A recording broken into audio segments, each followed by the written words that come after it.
Yeah, card number 614.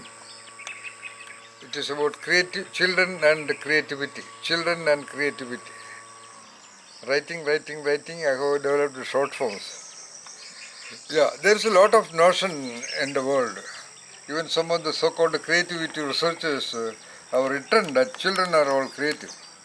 A lot of social workers, a lot of child trainers, a lot of people who are now uh, moving around training children and doing something on their own, etc., to guide them, etc., they all declare that children are creative. Actually, children are not creative. They don't know what is creativity. They just go around doing things, fooling around, playing around, manipulating or touching objects and doing something with their own that innocence. Of course, there is that possibility of rendering such random movements into some creative forms. Even then the child is not able to identify. You have to give feedback. Okay? Yeah, you have done something. Okay? None of the greatest creations in the history of the world is from any child. Okay? So, there is a meaning. There is a potentiality. Like every human child, I am Atma Brahma, every human child is a wonder with billions of neurons in their brain. But that doesn't mean children are creative. You can make them little bit creative, or you can implant the rudimentary projections of what can become so-called creative at a later point of time. That's what you can do by interacting with them. That's what I have done with Mandara Rishiga, Tripura Sundari and Amaya Rajarishi. Alright? How is children creative? You go to any kindergarten school, what creativity do you see there? Of course. Yeah, at the same time there is a truth also. Like for example, creativity researchers, genuine researchers who have interviewed and studied highly creative geniuses, they all say one characteristic of highly creative people, a childlike innocence. They are like children who play around. Or some other people say, even I say, they have that eccentricity of the child. In fact, I have declared, I have written in my book that without eccentricity, nobody can be creative. Their eccentricity, I mean, for an adult of 25 or 28 or 30, 35, 40, 45 or age of social experience, certain behavior, certain expression, certain response, certain ways of doing, certain ways of relationship, certain use of language are not according to the pattern of the society. It is their own. Therefore, they are eccentric. That's all. So, therefore, they are like children. Children do not bother about what the adults talk about. Okay? So, children have that tendency also. There are some creative researchers like Mihaly Csikszentmihalyi who will talk creativity is nothing but a flow of the original mind. He also uses the metaphor of a childlike mind, not childish, childlike. Okay. There is a lot of difference between childish and childlike. Okay? Yeah. Because it requires on the part of the adults around, those who interact with the children, the significant others, or the teachers to know what is creativity. They themselves do not know. Even creativity researchers do not know what is creativity. They are all influenced by the available notions about creativity. They have no understanding about the real invariant fact, elements of creativity. I know that. Because when I read their books and articles, I realize that they are all peripheral, scientific, mechanical approach to creativity. Their approach to understand creativity itself is mechanical. No real creative person has done research in creativity. To my knowledge, I am the only one real creative person who did research in creativity. Whatever articles I have read, they are all by academicians, employed professors and research associates in universities. They do research in creativity. So they come up with mechanical ideas about creativity, not original ideas. Okay? So nobody knows how to identify, how to nurture the unique responses from the child, which can be reinforced so that that may become creative. That may develop into so-called potentiality to create or to originate or to invent or to discover something. Who will do that? Okay? In fact, and if you look at the society, the mean environment, the statistical environment where every child grows, that's also statistical. The development and environment of almost every child follows a normal distribution of Gaussian normal distribution. That is that bell curve. There's a mean point below the average, or average below the average and above the average. So above the average there is a superior, very superior, and then the genius. So the environment itself is mediocre for almost 97% of the children in the world. So they learn what is available in the society. They are all injected or inducted into a so-called religion, so-called beliefs and values and attitudes and norms of the adults around. Okay, they are all, especially in the modern times, they are all instilled with the need to be educated. So even a 2.5-year-old child is sent to kindergarten school where ABCD and Jack and Jill is forcibly rote learned. So what children are creative? Nothing. Millions of children, millions of school students are there. What creativity? What is that possibility? Even that is so clearly statistically, only 0.03% can be potentially creative. So how many lakhs, how many crores of students come out of Indian schools, Indian colleges and universities, so-called top institutions like IITs and NITs? What creativity on their part? I have done training programs in creative analytical thinking in some 147 companies, basically as a researcher. In companies like Crompton Greaves or Satyam Computers or Infosys or Kochi Refineries and TVS Lucas and many companies. I don't remember the name. Actually speaking, I have not come across a single participant who has the potential to be so-called creative. Okay. Yeah. I have observed so-called IAS, IPS, IFS professionals in Lal Bahadur Shastri, National Administration,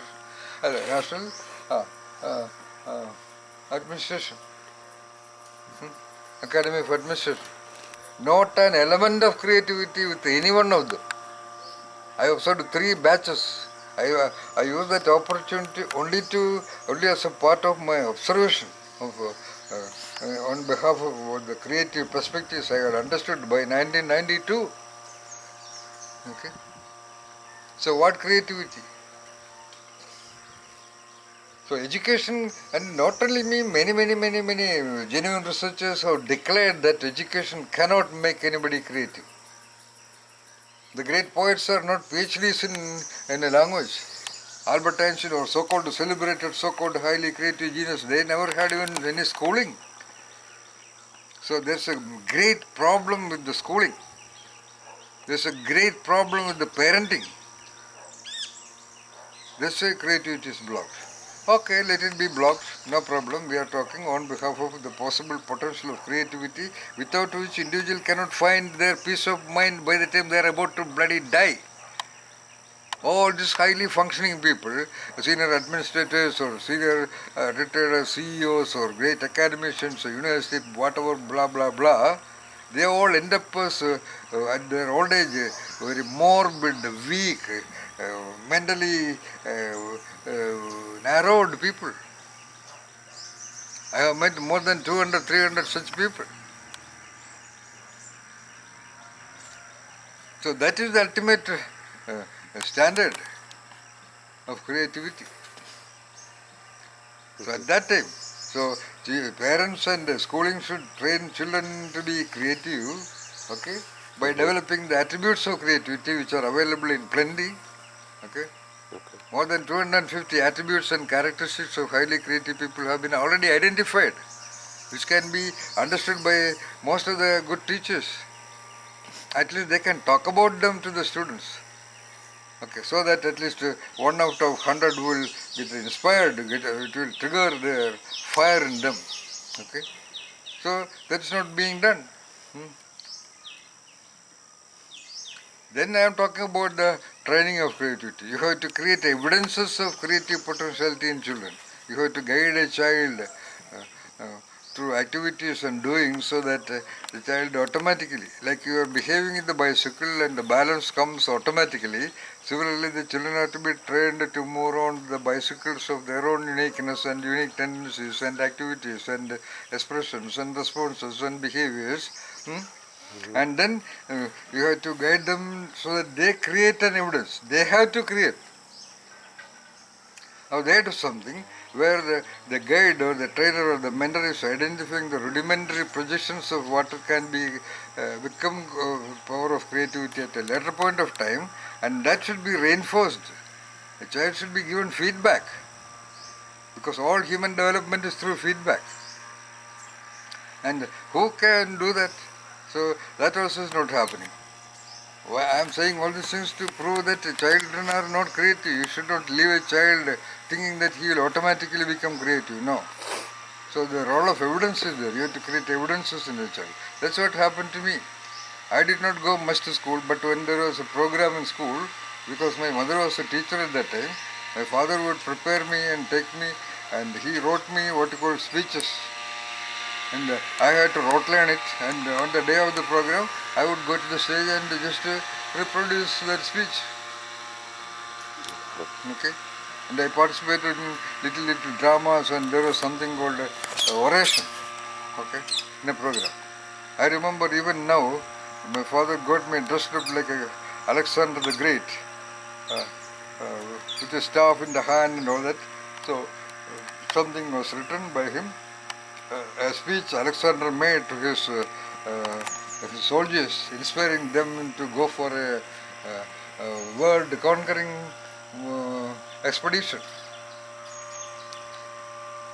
So that speech I made it, and he prepared me very well. I did a lot of rehearsal. That's why today I am able to stand before any audience and talk about what I know. There are at least 3, 4, 5 speeches of me in the YouTube. Not properly recorded though.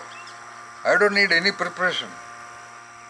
I have seen even great university, foreign university professors and directors would need a piece of paper to address an audience.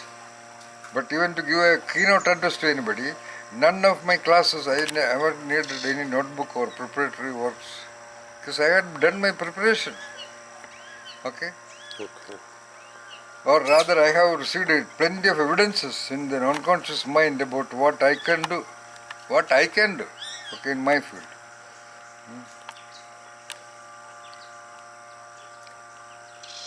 And what happens, I have written. Especially in India, the parents and teachers do a lot of commands to put down the children whenever they do something. They are constantly directed to learn the books. Study well, get a job, study well, get a job, because India is, even now is a third world country. The mindset is third world, so worried about anxiety about poverty and problems and etc. and worried about comparison. Comparison is also a problem of India, because I don't think anywhere in the world it is there. Because comparison is inbuilt in the blood, in the collective unconscious of India. The root of comparison is the so-called caste division, Brahmana, Kshatriya, Vaishya, Shudra. So Shudra is comparing with Vaishya or Kshatriya. Brahmana is living in a comparative world of feeling good about them by looking down upon the others. So everybody is in competition, everybody is in comparative mode in India. So that's what I call the third world mindset of India. Everybody is in comparison. That's why India could never identify its own genius. The genius of India was identified by the other people. Rabindranath Tagore, the colonial administration identified him and gave him the Sir title. Sir Rabindranath Tagore. Then Sir Muhammad Iqbal, a great Pakistani genius poet in S12, later Pakistan. Yeah, and he also was given the Sir title by the Britishers, not by Indians. Ramanujan, even the filmmakers, Satyajit Ray or Ritik Khattak or Mrinal Sen or Adur Gopalakrishnan, they were all identified as foreigners.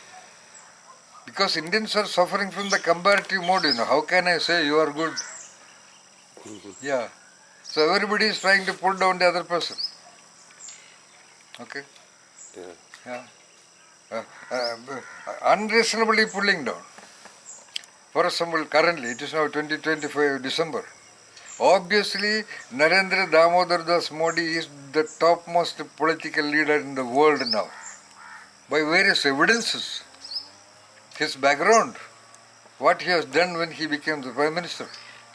I am not a politician, of course. I am a researcher in creativity, and from a genius perspective, I am analyzing Narendra Damodar Das Modi. He went around and met confidently every other top political leaders in the US or England or Canada or wherever. Okay? Without any proper language of English, he went around and interacted with them. He confidently introduced the so-called yoga into the world, which no other so-called leaders of India ever thought of. Okay? Yes. And then he is doing so many unique new steps.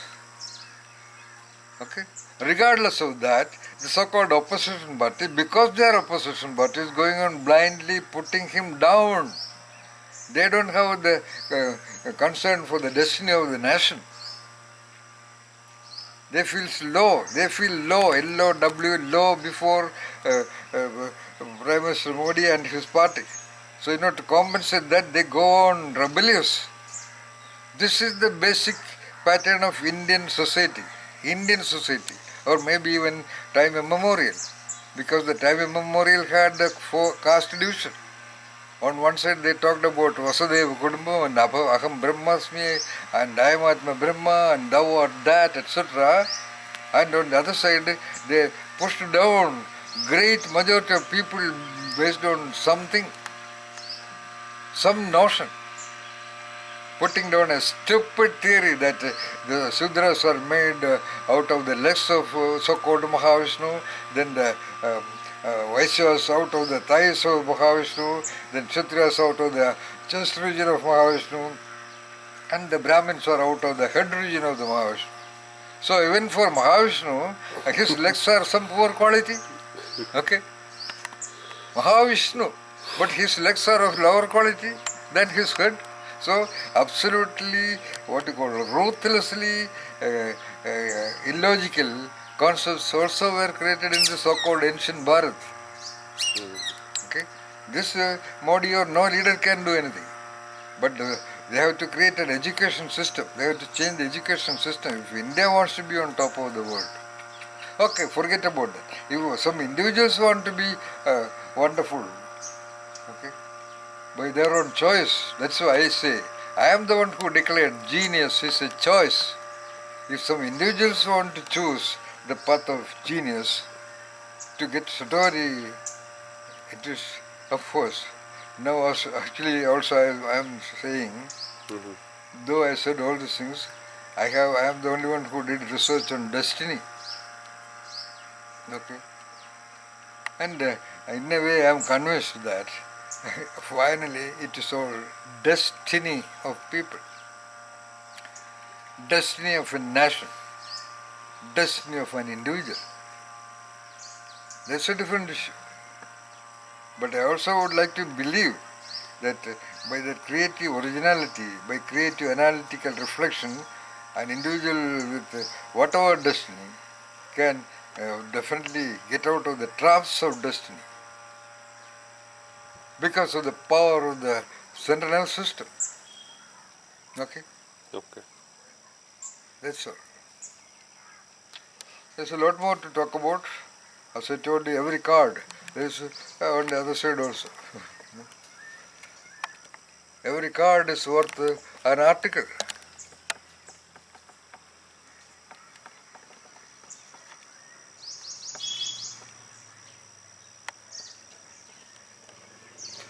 Oh, these are all to be used for real training programs, long-term training programs.